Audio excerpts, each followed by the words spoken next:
talagang binabastos tayo ng mga drug people. Peter Ko, do not escape from prison. You will die. Kulang ko, never try to go out of prison. You will die. Peter Lim, do not come back to the Philippines anymore. He will die. That is my assurance to the people of the Philippines. This is the matrix. Mahigit 2 taon na nakararaan ng pangalanan ni Pangulong Rodrigo Duterte ang 3 personalidad na sangkot daw sa kalakaran ng iligal na droga sa bansa. Sina Herbert Colango at Peter Ko na parehong nakakulong sa bilibid. At si Peter Lim, isang businessman sa Cebu City. August 14, 2018, inilabas ng Makati Regional Trial Court ang warrant of arrest na ito laban kay Peter Lim. Kaugnay ito sa paglabag sa RA 9165 o Comprehensive Dangerous Drugs Act na isinampa laban sa kanya. Isinasangkot si Lim sa selling, trading, administration, distribution, and transportation ng iligal na droga. Sino nga ba si Peter Lim? Pupunta ang Reporter's Notebook sa Cebu para sundan ang manhunt sa kanya.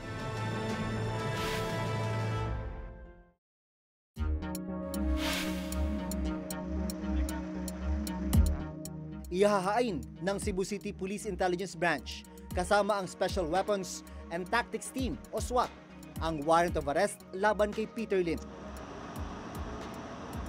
Sa loob ng subdivision na ito, nakatira si Peter Lim at mga 1 oras pa lang ang nakakaraan nang pumunta rito yung mga membro ng Cebu City Police para mag-serve ng warrant dun sa kanyang ancestral home. Naabutan namin ang mga pulis na nakapalibot sa loob at labas ng bahay ni Peter Lim. Pinayagan rin kaming makapasok at makalibot sa bahay. Sa intelligence information ng pulisya, isa ito sa mga bahay ni Peter Lim dito sa Cebu City na kanyang tinutuloyan. Mapapasin ninyo yung mga sulok nitong bahay niya, puno ng mga CCTV camera dyan. Meron doon, meron din dyan. Isa-isang pinasok ng mga pulis ang mga kwarto sa ikalawang palapag, kasama na ang master's bedroom na ito. May information ba tayo na nandito talaga siya, na nag-stay siya dito ng matagal bago lumabas yung kanyang warrant o hindi naman? Meron sir, meron kaming information na nag-stay siya dito, sir? Dito siya umuwi sa bahay nito, sir. Sino mga kasama niya sa bahay na ito, sir? Mga anak niya, sir. Okay. Saka siya, sir. Family niya. Yung last information, kailan siya umalis na? Hindi na namin ma-verify, sir. Pero palipat-lipat kasi siya, sir. So, ito ang possible na inuwian niya. Dagdag ng Cebu City Police, sa tuwing umuwi si Peter Lim sa bahay na ito, bantay sarado siya ng kanyang mga security personnel. According sa mga guard dun sa labas, sir, pag pumasok siya, may mga kasama siyang mga 3 to 5 vehicles. Naka-convoy sila? Naka-convoy, sir. Yun ay mga security niya? Yes, sir. According sa pagtanong namin sa mga gwardiya dito ng subdivision, sir. Heavily guarded pala siya? Yun yung information na na-receive namin, sir. That's the reason why may dala kayong mga heavily armed din na personnel? Yes, sir. Yes, sir. Para whatever maabutan namin, we are prepared. Prepared din kayo? Yes. Nakausap ko ang ilan sa kanyang mga caretaker. Kwento nila, matagal nang hindi umuwi rito si Lim. Yung gabi, umuwi kami sa amin. Umuwi kayo sa gabi? Nakita mo si Peter Lim dito? Wala, sir. Gusto na ito mga December, wala ko kita namin, sir. Hindi mo siya nakita simula pa ng December? December, yan yung gusto mo sabihin? Okay, sir. Dalawa ito sa mga sasakyan na kaparada rito sa loob ng compound ng ancestral home ni Peter Lim. Kanino sasakyan to? Anak, sir. Anak ni? Peter Lim. Sa araw ding yon, pinuntahan ng hiwalay na arresting team ng Mabolo Cebu City Police kasama ang SWAT ang isa pang ancestral house ni Peter Lim sa barangay Mabolo, Cebu City. Pero bigo silang makapasok sa loob nito. We have information also that he's not here in Cebu City na. Yes, he's somewhere in Manila. Yes, but we cannot confirm it kasi kung alam din namin yung exact address niya, even other units can also serve the warrant. So ngayon, sa court. nagtatago si Mr. Peter Lim? Yes. Nakatago because he knows he has a warrant of arrest. Unang lumutang ang pangalan ni Peter Lim nang humarap siya sa isang congressional inquiry noong taong 2002. Isinasangkot doon si Peter Lim at kanyang kapatid na si Wellington sa drug trafficking at ilang drug shipments sa Cebu. Tumistigo laban kina Lim ang dalawa niyang dating empleyado na sina Bernal Liu at Ananias D.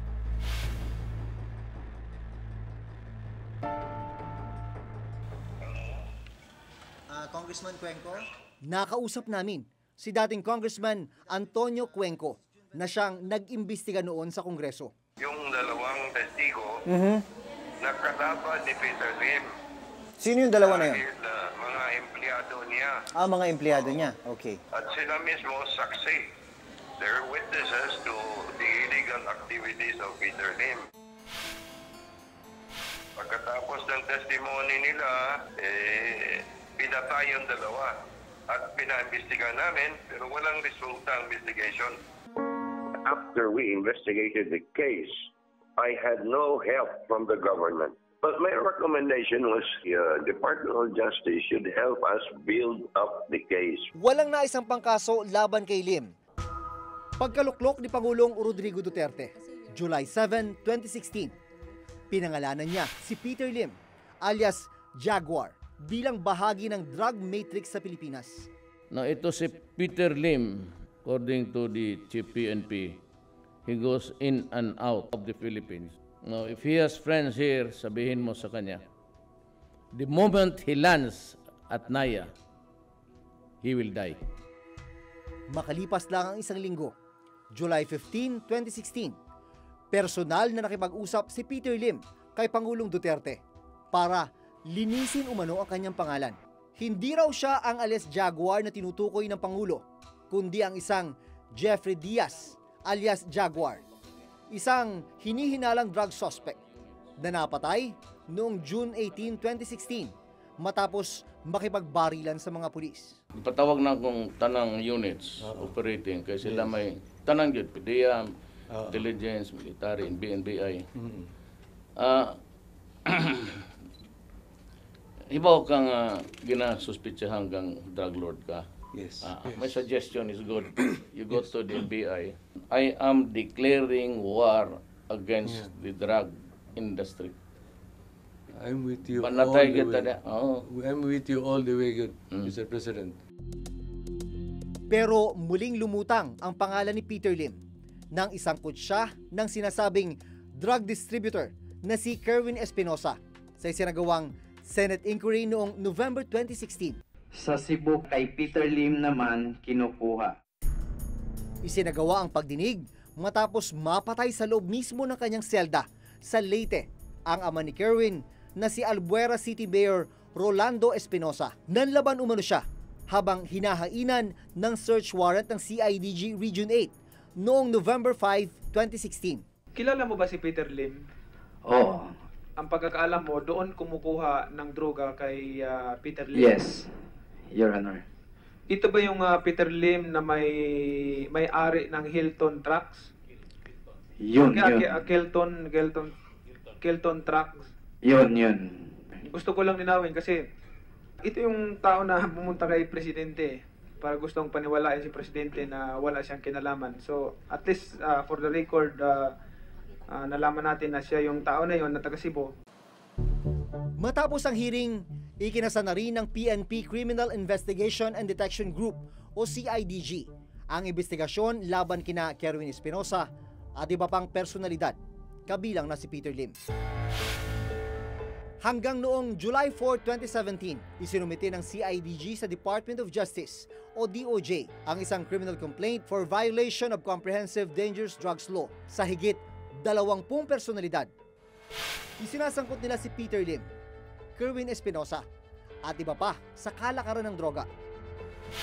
Sa complaint, nakasaad na supplier daw ng droga sa grupo na Kerwin sa Visayas, si Peter Lim at Peter Ko na nasa Bilibid. Sa sinumpaang salaysay sa CIDG ng isa sa mga tauhan ni Kerwin Espinosa na si Marcelo Adorco, sinabi niyang noong February 2013, nag-supply ng 20 kilos ng shabu sa kanila si Lim. June 2015, muli raw nag-supply ng 50 kilos ng shabu si Peter Lim sa grupo ni Kerwin. Ang transaksyon nila nangyari raw sa Thailand. Nakasaad din sa sworn affidavit ni Adorco na ang Peter Lim na nakipagpulong kay Pangulong Duterte ay ang Peter Lim na supplier nila ng droga. August 14, 2017, pinapaharap si Lim sa DOJ para sagutin ang mga akusasyon. Nagtungo ako noon sa Cebu City para sundan ang paghahain ng subpina kay Peter Lim. Thank you for the opportunity. At least ito, pinakita mo to show na nandito kayo. Yes. You have never been into hiding. No, I don't hide. Why should I hide? Oo nga. Diba?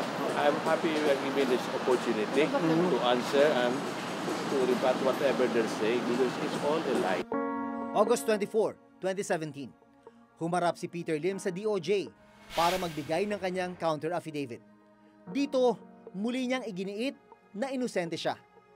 At dito lang, March 12, 2018, ibinasura ng DOJ ang complaint ng PNP-CIDG laban kay Peter Lim, kasama ang self-confessed drug lord na si Kerwin Espinosa at 20 iba pa dahil hindi raw credible witness si Adorco at hindi rin nakapagbigay ng sapat na ebidensya na magdidiin sa mga isinasangkot.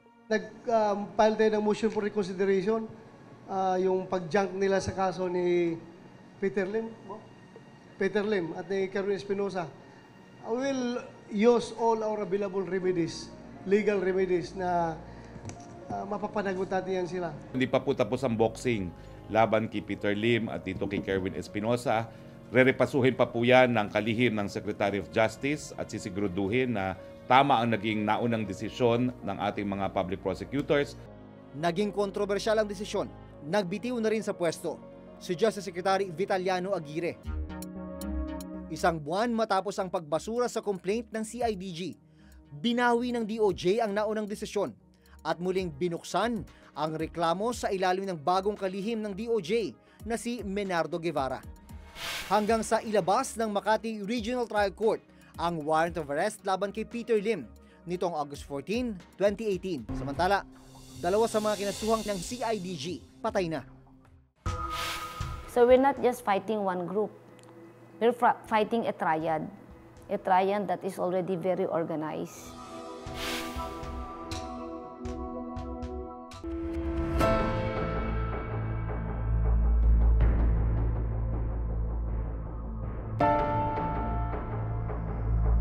Kilalang isang negosyante sa Cebu City si Peter Lim. Isa sa mga pagmamayari niya ang Hilton Motors Corporation na mahigit 45 taon na raw na nag-ooperate. Pagbibenta ng mga sasakyan, mga heavy equipment, ang isa lamang sa mga kilalang negosyo ni Peter Lim dito sa Cebu. Sinubukan naming magtanong sa mga nasa loob ng kumpanya kung pumupunta roon si Peter Lim. Sandali lang, may tatanong lang ako. Ayon mismo sa CIDG Region 7, may iba pang negosyo si Peter Lim, pero ang ilan, nakapangalan daw sa ibang tao. Mayaman siya, has bars, 6 bars, and importer siya ng mga sasakyan. Na-establish na kanya talaga? Yung mga names kasi is dummy. Yes. May mga pangalan na nakaregister sa ibang tao and then nung binackground check, walang capacity to come up with a bar kasi minsan parang manager lang nakapangalan, etc. Tinubo namin ang ilang negosyong ito na sinasabi ng PNP Cebu, kabilang na ang 2 bar na ito. It seems to be high-end but naku, low class ang loob. Napasok ko na. Ah, talaga? Yeah, but the clients are Chinese and foreigners. Nakita ko yung loob. And it's so exclusive for men. You have to come up with a business, legitimize the money, money laundering, di ba? Because kung yayaman ka na wala kang negosyo, maka-question ka.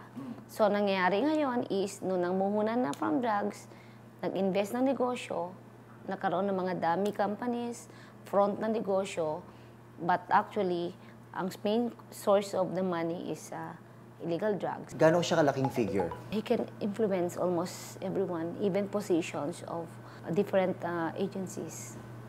The police included? Included, yes, and other law enforcement agencies and other agencies na pwedeng kumontra sa pagpapatakbo ng negosyo niya. Ayon mismo sa hepe ng Cebu City Police, bahagi ng isang triad si Peter Lim. According to my source, my information is kasama siya sa triad, member siya. Ganun siya sa Pilipinas. Yes, mataas. Kaya nga, even if you will eliminate Peter Lim, somebody will replace Peter Lim. Kasi? Because that's how the organized crime works. Higher ang pwesto ni Peter Lim. Peter Lim kasi is nasa triad. And Espinosa, distributor lang yan sa baba. Basta ganon yun, yung ano niya. And then may another grupo. But these three, pare-pare silang drugs. But pag ginalaw mo yung isa, pwede siyang makipag-alliance dito. Then they will be protecting each other. Basta pag negosyo, kanya-kanya tayo, teritoryo yan. Isang organisadong crime group daw si Lim na may koneksyon sa loob at labas ng bansa. So we're not just fighting one group. We're fighting a triad. A triad that is already very organized. Hindi lang local, but national, international ang connection. At pag sinabi mo organized crime group, ito yung grupo na they are well-financed and they are well protected. Para malaman ang update sa kaso ni Peter Lim, sunod kaming nagtungo sa CIDG sa Camp Crame. Nandito kami ngayon sa opisina ng Criminal Investigation and Detection Group para kumuha ng mga karagdagang detalye kaugnay ng kasong kinakaharap ni Peter Lim. Pero wala dito yung kanilang director o maging tagapagsalita nitong CIDG.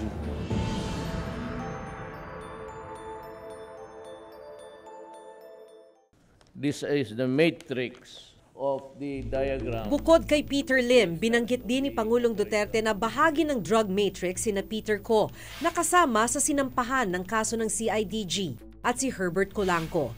Parehong nakakulong sa maximum security compound ng National Bilibid Prison ang dalawa.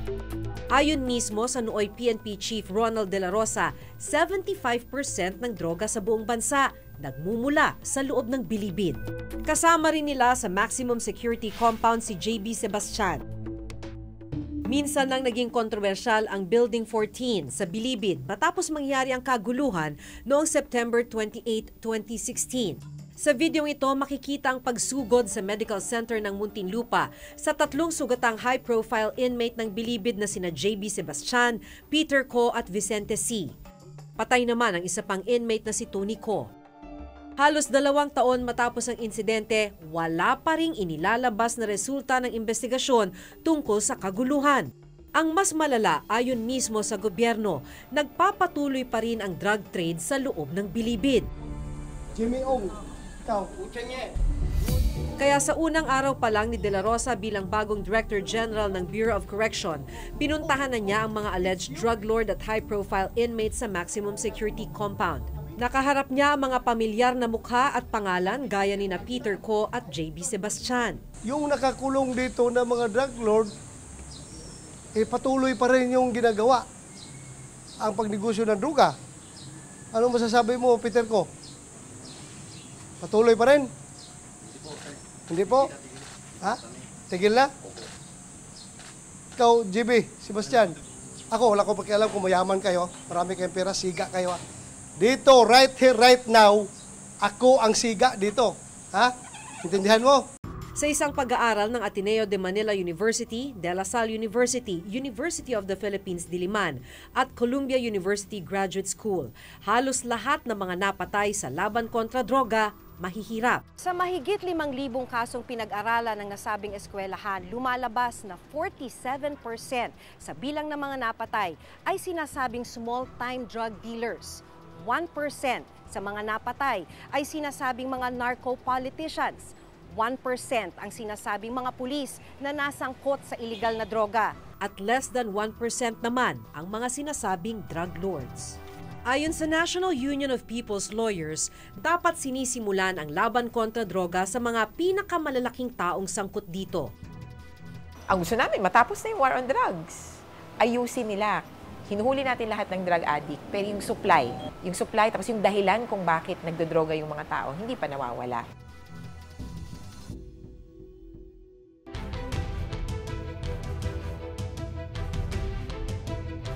Si Presidente Rodrigo Duterte na mismo ang nagsabi magpapatuloy ang laban kontra droga ng administrasyon. The war against illegal drugs is far from over. Instead, it will be as relentless and chilling, if you will, as on the day it began. Pero dapat natutukan rin daw ang pinagmumula ng droga, lalo na't kamakailan ay napabalita ang pagpasok ng bilyong pisong halaga ng shabu sa ating port area. Actually, hindi lang dapat pulis ang nag-work dito. Immigration should also do something. Okay? LGU should do something.